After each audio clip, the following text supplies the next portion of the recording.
कोपर्डी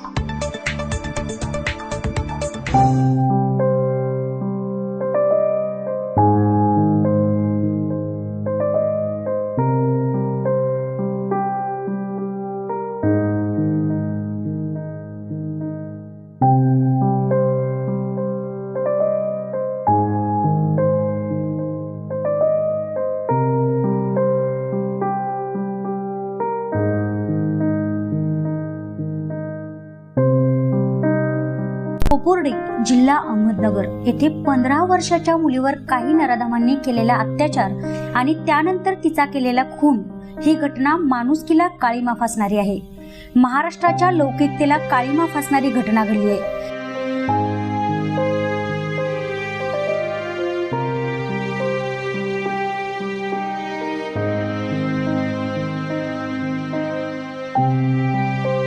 या घटनेचा महाराष्ट्रातील सर्व स्तरातून निषेध केला जातोय। राजकीय लोकांनी या घटनेला राजकीय स्वरूप देऊन आपली पोळी भाजण्याचं काम केलंय। ही घटना अतिशय लांछनास्पद आहे। या घटनेचा तरुण तरुणींकडून मोठ्या प्रमाणात निषेध करण्यात आलाय।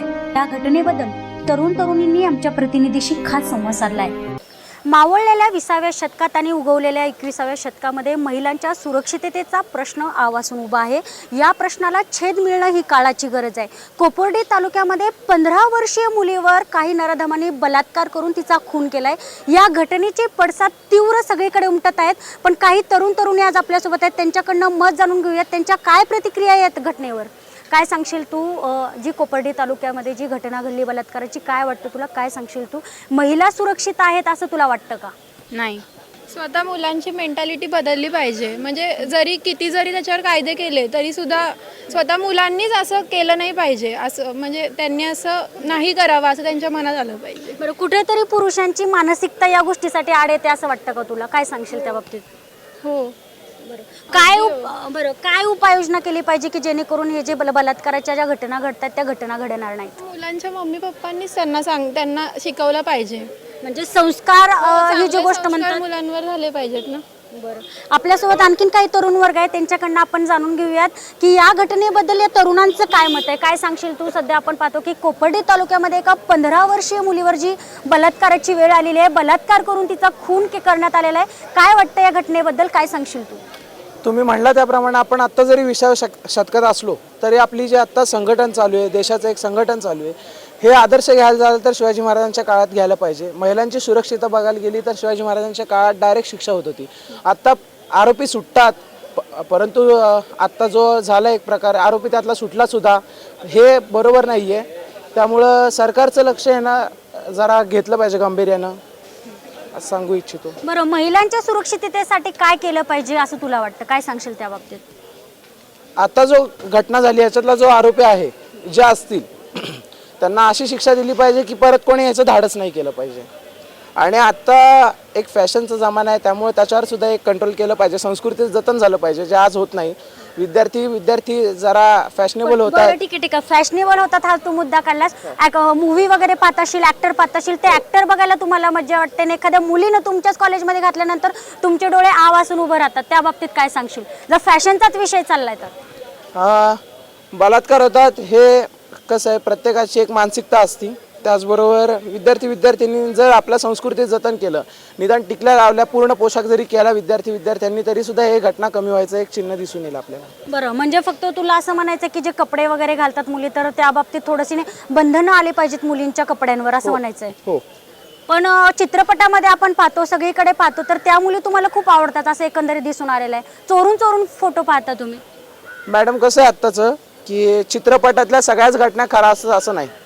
तुम्ही काही आदर्श चित्रपटातल्या अभिनेत्र्या तुम्हाला आवडतात ना छोट्या कपड्यांमधल्या?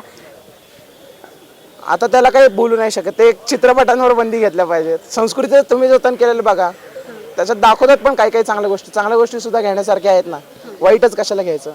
बरं, म्हणजे कपड्यांवर एकंदरीत बंदी आणले की हे प्रकार कमी होतील असं तुला वाटतं का? संस्कृतीचं जतन केलं की होईल, कपड्यांवर बंदी नाही. नाही, पण तू काय म्हणतो आता आता की प्रत्येक मुलीने जर टिकली लावली, कानातलं घातलं, गाड्यातलं घातलं तर तिच्या नादी कोण लागणार नाही. बघा तुम्ही उदाहरण घेऊन बघा. उद्यापासून सगळ्या मुलींनी टिकली कपडे घालण्यात. बरं, ठीक आहे. आपल्यासोबत काही आणखीन तरुण आहेत, त्यांच्याकडनं जाणून घेऊयात की फक्त पोशाख या गोष्टीला मॅटर नाही करणार आहे. जो बलात्कार घडलेला जी घटना आहे त्याला पुरुषांची मानसिकता असेल किंवा समाजाची मानसिकता आहे ती बदलली पाहिजे. आता आपल्यासोबत आणखीन काही तरुण आहेत, त्यांच्याकडनं आपण जाणून घेऊयात की नक्की त्यांचं काय मत आहे. काय सांगशील तू? जी घटना घडलेली आहे, 15 वर्षीय मुलीवर बलात्कार करण्यात आलेला आहे, तर त्या घटनेबद्दल तुला काय वाटतं? सर्वात म्हणजे कसं आहे की काळानुसार माणसांनी बदललं पाहिजे आणि काळाची गरज आहे.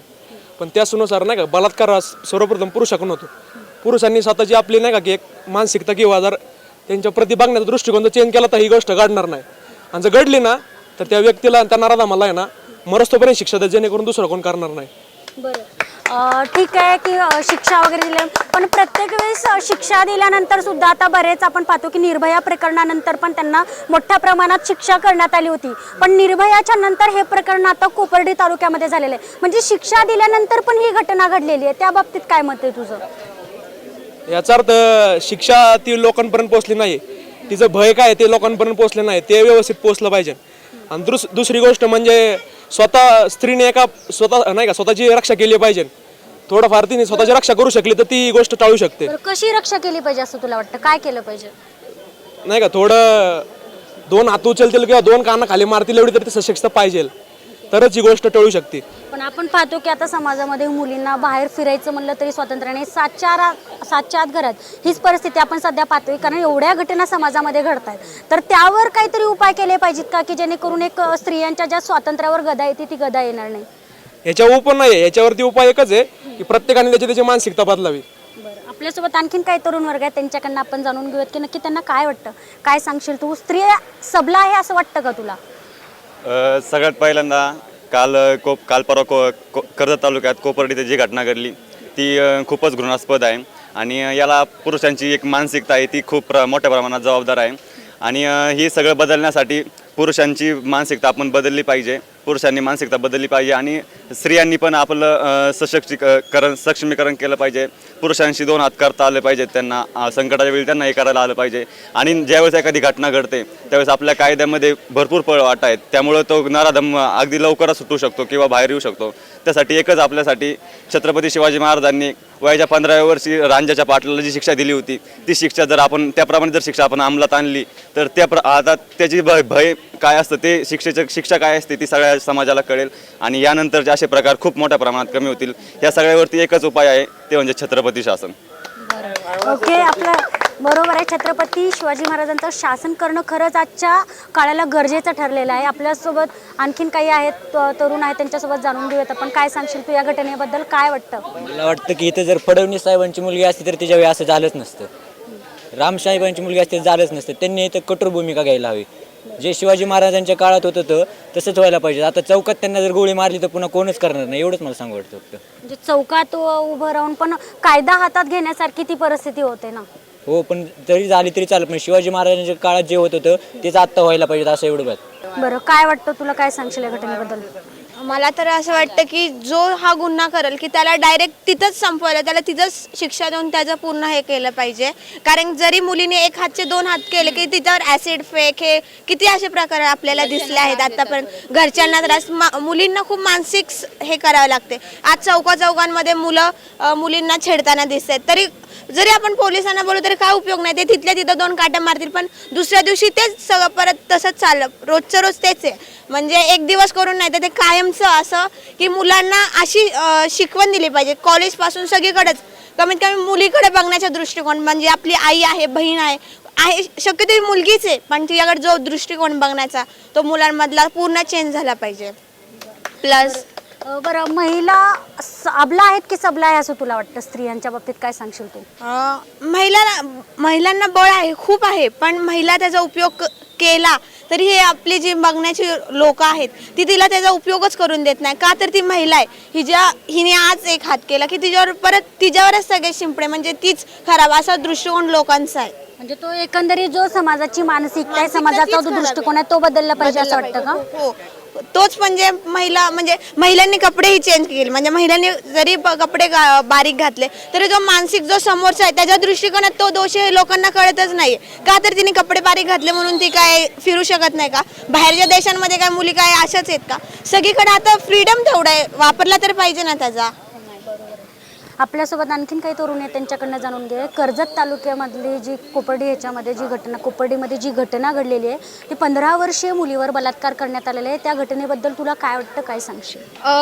मला असं वाटतं नॉर्मली ही घटना एकतर असंही होतच राहतं अट्रॅक्शनमधून. नॉर्मली घटना आहे, नॉर्मली हे अट्रॅक्शनमधूनही होत राहतं, पण बऱ्याचदा ह्याच्या मागे रिवेंज पण असतो. रिवेंज म्हणजे बदल्याची भावना असते की तिच्या घरच्यांकडनं ती 15 वर्षीय मुलगी होती, तिला बदल्याची भावना वगैरे काही नसणार. बदल्याची भावना नाही, पण जसं की असं नॉर्मली एखादा मुलगा एका मुलीला काही बोलला किंवा ती परत बोलली तर त्याच्यात त्याचा इगो, एवढ्याशा गोष्टींनी त्याचा इगो दुखावला जातो. तो भर चौकात तिचा इन्सल्ट करू शकतो, पण तिने त्याला उलट उत्तर दिलं तर तिचा इगो दुखावला जातो. आणि जसं आपण म्हणतो की मुलींनी त्यांची स्टाईल बदलायला पाहिजे, जीन्स नाही घालायला पाहिजे, शॉर्ट्स नाही घालायला पाहिजे, त्यांचं असं म्हणणं आहे की कपड्यांमुळे हे होतं. बरं ठीक आहे, जरी असं म्हटलं मला ही गोष्ट तितकी हे वाटत नाही, कारण जिथे जीन्स घालणाऱ्या मुलीवर रेप होतो तिथे ड्रेस घालणाऱ्या मुलीवरही होतो. पण तुम्ही जर का कपड्यांचं उदाहरण देता तर ही 15 वर्षांची होती, आपण 2.5 वर्षांपासूनच्या केसेस बघतो आणि 40 वर्षाच्या महिलेवरती पण रेप होतो, तेव्हा तुम्ही कपड्यांचंच उदाहरण द्याल का? असं माझं मत आहे. सो जितकं हे चुकतं आणि आपण आधीपासून बघतो की आपल्याला एखादी गोष्ट जेव्हा करू नको सांगायला जातो ना तेव्हा आपण ती जास्त करतो, म्हणजे आपल्याला त्या गोष्टीचं आहे. तर मुलं जेव्हा मोठी होतात ना तेव्हा ते पालकांकडनं रुजवलं गेलं पाहिजे आणि असं आपण म्हणतो. आणि अजूनही आता आपण बऱ्याच लोकांची मतं ऐकतोय, इव्हन टी व्हीवरती चर्चा चालू आहेत, तर त्यात आपण प्रत्येक लोक मोठी लोक रोकठोक सारख्या गोष्टीत बोलतात, तर प्रत्येक लोक ह्यावर बोट ठेवतात की ह्यांनी हे केलं नाही, त्यांनी ते केले नाही, हे या दिवशी तिथे पोहोचले नाहीत. पण आहे ना, म्हणजे हे मी आत्ता बोलते ते खूप फिलॉसॉफिकल होऊन जाईल इतक्या मोठ्या क्षणी, बट तरी मी बोलणार आहे. कारण आपण नॉर्मली असं हे मानलं जातं, आपण जेवढं निगेटिव्ह गोष्टींचा विचार करतो किंवा त्याच बोलतो ना, आपण त्याच गोष्टींमध्ये घुटमळतो. आपण जेव्हा पॉझिटिव्ह बोलतो किंवा ॲटलिस्ट काहीतरी करतो ना तेव्हा त्या गोष्टी अजून आपल्याकडे गोळा होतात. सो आता कोणी काय करतंय, कोणी गेलंय, कोणी नाही गेलंय, हे सगळं बोलायचा टाइम मला तरी वाटत नाही. जी गोष्ट होऊन गेली आहे, ती मुलगी गेली आहे, आता कोण काय करतंय याच्याकडे लक्ष द्या आणि आपल्याला काय करता येईल हे बघा. प्रशासनाने यावर कशी दखल घेतली पाहिजे तुला असं वाटतं? प्रशासनाने कशी दखल घेतली ते त्यांच्या परीने कामं करतायत. इव्हन मीडियासारखी तुमची लोक त्यांना अजून काम करायला भाग पाडतात आमच्यासारखी लोकांची मतं घेऊन. सो आता ऑलरेडी त्यांनी 3 आरोपी पकडलेले, अजून एक पकडायचं आहे, त्यांचं काम चालू आहे. सो कायदा मी हातात घेणार नाही, कायद्याची जी प्रोसेस असेल त्याने जायला लागतं, कारण ते फक्त आरोपी आहेत. त्या आरोपींना काय शिक्षा झाली पाहिजे असं तुला वाटतं? शिक्षा फाशी ही मला शिक्षा वाटत नाही त्यासाठी अप्रोप्रिएट. फाशी म्हणजे तेवढा पुरता त्रास होतो आणि तो जीव जातो नंतर, तो त्रास काही कमी नसतो, अर्थात तो काही कमी नसतो, पण आपण जर का बघितलं त्यांनी ज्या प्रकारे त्या मुलीला मारलं ना, सो फरतखाना नावाची आपल्याकडे गोष्ट असते, तिथे बऱ्याच वेगवेगळ्या शिक्षा असतात ज्या आपल्याला माहिती नाही. सो जन्मठेप ही काही शिक्षा नसेल, जन्मठेप इन सेन्स फाशी ही काही शिक्षा मला अप्रोप्रिएट वाटत नाही, कारण ज्या यातना तिला दिल्यात ना त्याची यातना त्यांना फाशी देऊनही नाही मिळणार आहे. सो मला इतकं शिक्षांबद्दल माहिती नाही, पण तरीही आपल्याकडे अशा बऱ्याच शिक्षा असतील ज्याने ॲटलिस्ट त्यांना आता ती शिक्षा तर भरून नाही काढता येणार, पण त्यांना जाणीव होईल की आपण एका जीवासोबत काय केलं. थँक्यू. एकंदरीतच आपण पाहिलं की महिलांच्या सुरक्षिततेचा प्रश्न गंभीर बनलेला आहे. व्यक्ती, राष्ट्र, विश्व, बुद्धी, भावना, सत्व, तत्व, नागरिकत्व, व्यक्तिमत्व या सर्वांचा मेळ घालून जे नैतिक प्रगती करण्याचं आव्हान आपल्यासमोर आहे, ते आव्हान आपण त्याच वेळेस पूर्ण करू शकतो ज्यावेळेस महिलांची आपण इज्जत करू, महिलांच्या सुरक्षिततेचा विचार करू. म्हणून प्रत्येकाने आता आपण तरुण वर्गातील मुलींच्या तरुण तरुणींचे मतं ऐकलेले आहेत की त्यामध्ये फक्त फाशीची शिक्षा ही कमी आहे त्या आरोपींना, तर त्यांना जी यातना त्या मुलींनी सहन केल्या तेवढीच यातना देऊन त्यांना मारलं पाहिजेत की जेणेकरून समाजामध्ये हा असला घाणेरडा लांछनास्पद प्रकार घडणार नाही. व्हिडिओ जर्नलिस्ट सूरजसह मी शनाया, पुणे प्लस.